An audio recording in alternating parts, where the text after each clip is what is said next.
Hey friends and followers, Michael McFarland, the Lake Fork Guide, sitting here in my corner, and we'll give you the end of the week Lake Fork rundown. All right, it's Saturday, July 11th. To the board. Water temperatures this morning, 84.7 on launch at 6 a.m., 86.4 at about 11 o'clock coming off the lake, finishing up the morning trip. Water clarity, 1 to 3 foot visibility, depends on where you are in the lake. The backwaters are starting to brown, okay? They're getting hot. When you're up in the creeks, way up in creeks like Birch or the backwaters of Glade, there's some vegetation and you will see some clear water, real clear water.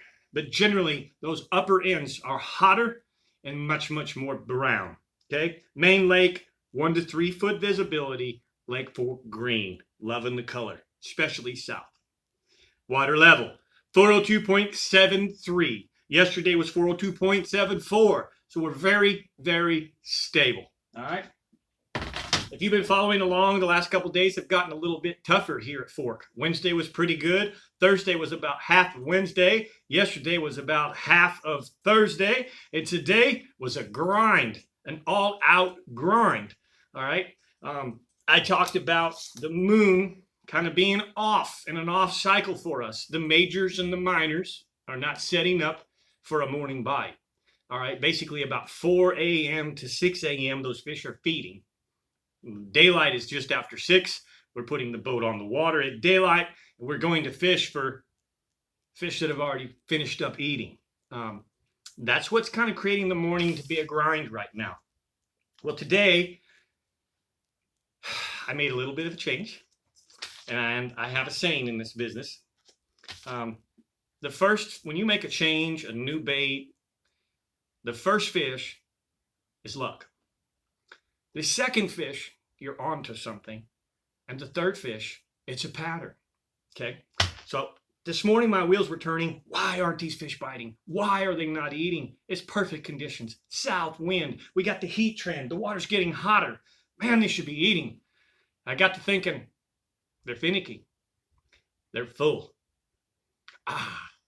Finesse. Finesse. That's the key. Downsize the baits and give them finesse. And that was the ticket. We didn't crush them, but the fish that we did catch today were caught on the sand tone finesse jig. Okay. I don't have a package of one other than a black and blue. Okay. Here is your sand tone finesse jig in the black and blue 7/16 ounce. Okay. We were throwing the 7/16 ounce, but in the color Bass Candy. BASS Candy. And here's the deal. Here's the real deal. The ticket. We tipped it with the Rage Chunk. It's just a little guy. Okay. We did it in the Falcon Lake Craw color, but that's the Rage Chunk. And what that does is that creates a much smaller profile. Okay? Still got them big claws for the kicking and the action, but a much smaller profile. All right? That was the ticket. I fish it the same way. I fish it in the same places. We still drag it uphill through the shell beds, through the hard bottom areas, the points, the submerged structure, 18 to 28 feet of water. I throw this because it's finesse. It's a little under ½ ounce. I throw this on my MB custom 7'3", 1020. All right, that's a real-time rod, 7'3", 1020. That's basically a 4-power rod. All right, McFarland signature is added with the shrink grip, the titanium guides, and the microwave concept guides. 15-pound Cigar fluorocarbon. All right, this isn't the best line, but it's cheap, and I can use it and replace it almost every week. It doesn't break my bank, and it works. It's good line, okay? It's not long-lasting line, but it's good line. So 15-pound fluorocarbon, Cigar Red Label, Daiwa Tatula 150. Love these reels. Absolutely the most smooth casting. easy to set up. Even beginners are really enjoying those reels. And that's the setup. Okay? So guys, remember this. When the fish are real finicky, when they're being tight-lipped, always think finesse before you give up. Okay? Before you change or move somewhere else. You're on fish that won't bite. They've been eating big stuff.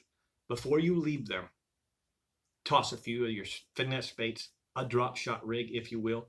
I don't like to drop shot. I did it on the West Coast. Drop shotting to me really needs to be on light line. The lighter the line, the more action the bait has, the more it gets bit. The heavier the line, the stiffer the bait, the less it gets bit. I do some bub shotting here on Lake Fork with 15-pound test, but I just don't like it. I've found that finesse fishing on fork is just what I told you, a finesse jig, maybe a small Carolina rig, chicken rig, lighter line, and smaller baits. So, guys, that's the gist of the week. It was a fun week. Next week's Megabass. We've got Megabass coming on the 19th, which I believe is Sunday. I'm booked full with exceptions of Wednesday. Wednesday's the last morning available. Anybody wants to get it, want me to show you how to go out and catch some of these fish. And, of course, you may want some unders, because unders in the Megabass, fish under 16 inches, are going to get paid this summer here. Megabass the 19th. There will be overs, but unders will get paid as well. So I'm real tired, if you can tell. Sweating. Been a long week, and it's getting hot. Appreciate you all watching. Don't forget to give me the thumbs up if you enjoyed it. Comments below. I sure appreciate that. Any questions, I'll do my best to get back to you. God bless you all. Have a great weekend. I'm Mike McFarland, the Lake Fork Guide, giving you a Lake Fork rundown. Yeah, buddy.